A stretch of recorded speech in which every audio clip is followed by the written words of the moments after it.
Hey, what's going on, guys? It's Sunday, and I'm currently watching the Chiefs and Bills game, NFL game, and I just want to come on here and talk about kind of my up and down roller coaster of a career with Shopify dropshipping, and I want to answer any questions that you guys have about getting started and some of the mistakes I made and how I got to where I am and how I'm able to do e-commerce full time.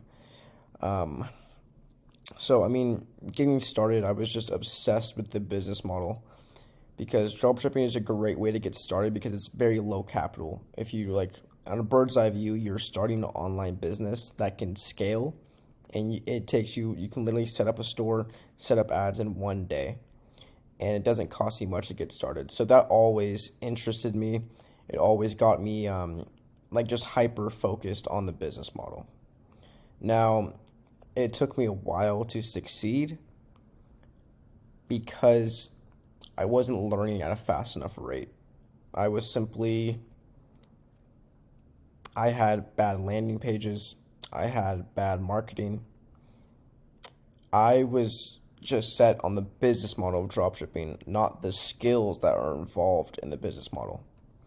Like, I had the business model down. I'm like, what's not working? I'm testing products. I'm running ads. I have a Shopify store. My payment processor works. That's the business model. Anyone can comprehend that, and anyone can build that, instantly. That's why it is, very competitive, as is anything in life. So get that out of your head. That it's so competitive. I might as well not even start. Everything you do in life is going to be competitive if it's worth doing. So, with that being said, I think my earliest mistakes were not focusing and not honing in my skills on copywriting, on CRO, conversion rate optimization, on media buying strategies, whether it be Facebook or TikTok. I was kind of just throwing shit at the wall and hoping to get lucky and basically just playing the lottery, which can work. And I don't suggest you guys do that. That was a crazy catch. I don't suggest you guys do that, but that's basically what most dropshippers do. They're just spinning the wheel, testing as many products as you can. If I were to go back in time, and what I'm even doing now in 2024 is being more consistent on testing and testing with more of a purpose, like quality over quantity. Spending better time on the desires, understanding your target markets, understanding who you're selling to and why they would purchase from you. Focus on offer testing, buy one, get one free, increasing your average order value. And also, I need a new mentor soon. Obviously I want to be anywhere where I am today without mentors. Well, whether they can be, YouTubers you watch.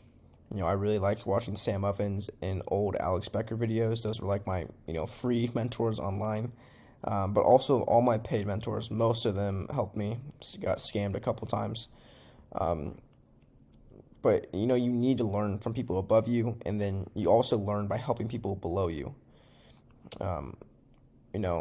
You're constantly learning, and sometimes you plateau and you don't have a mentor, or things just aren't working out when you're watching a YouTuber or whatever. But in those times, I wasn't like, oh, I'm gonna try a different business model. I wasn't like, oh, this YouTuber isn't helping me, I'm gonna go try something else. It's like, no, I need to figure out what's working because I know people are making money online, and I just need to tap into the new strategies, the new methods, because things change over the years.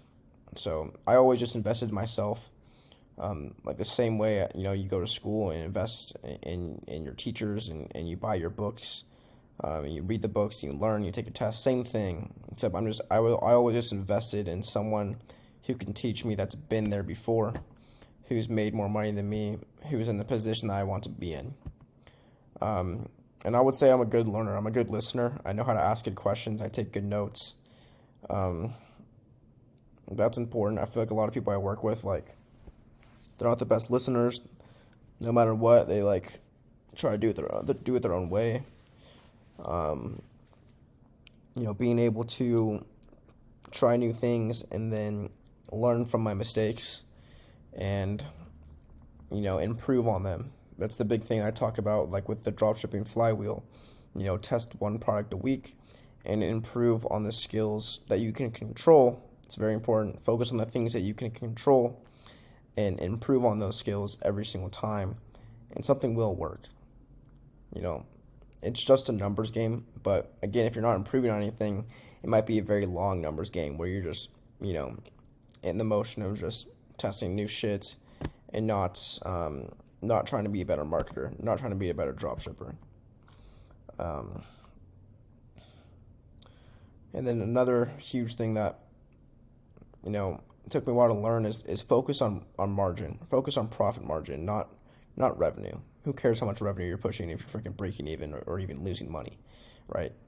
So focus on profit margin, and slow and steady scaling is better. It's easier on the bank account. It's less stressful. Obviously, we want to scale like as effective as we can, right? But don't get caught up in the numbers. Focus on profit margin. Focus on your bottom line of your business. Focus on bargaining with your suppliers, lowering down your cost of goods sold. Focus on the fundamentals of marketing. Understand your target market, having a competitive advantage amongst your competitors, which is hard to do in dropshipping because, people can find my products on AliExpress, but you can brand it differently. You can put your logo on your product, on the packaging. You can have better ads, things that you can control. Again, focus on what you can control and improve on all of them. Touchdown, Chiefs.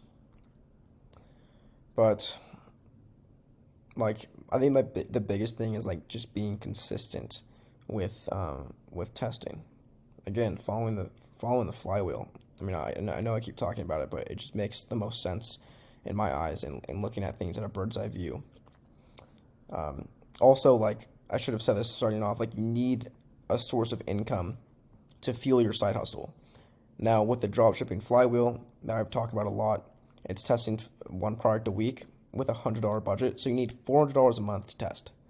And then besides that, you're paying for your Shopify subscription, which is $1 a month for 4 months or whatever. And then it goes up to $34.99 or whatever. So you need to pay for that. And then other than that, just ad spend and then your time. So you need to have a job or a source of income. It doesn't even need to be a real job. It could be washing cars, which is what I did. I would wash 5 cars a week, get $500 that week, and then use that for ad spend. But you need money coming in to fuel your side hustle until your side hustle makes more money than your job, and it makes sense to stop working at your job and spend more time on your business that you're building. So have some source of income, and then people will counter this and say, oh, well, I have savings. Good you have savings, but the mindset of running a business with your savings account is, oh, I have this much left. Once it's out, then I'm screwed or I'm done, whatever, I'm quitting. If you have money coming in, it's just a constant flow. You're oh, I can fail, I have a paycheck coming in. Oh, I can mess up, I have money coming in tomorrow. Completely different if oh, I'm not making any more money, but this is the only money I have. Completely different mindset. And then, the mindset is always, that one product store. Don't overcomplicate things. Focus on one store at a time, one product at a time, and test. Test in niches that you're genuinely interested in. Be creative in your niche. See what your market is missing. Find out the desires that your market's missing and fill the desires with your product, with your advertising. All right, at the end of the day, we're marketers. So read marketing books, learn from the best marketers. Facebook ads library is great. You can just go in there and look at content that's active and running. But man, I wish I had a live comment section to answer some questions, but I'll wrap it up here. If you guys have any questions, just leave them down in the comment section below, and I'm happy to answer them. And yeah, that's it, guys. Just wanted to ramble on here. I hope this video helped. And again, if you have any questions, put them down below and I'll answer them. All right, peace.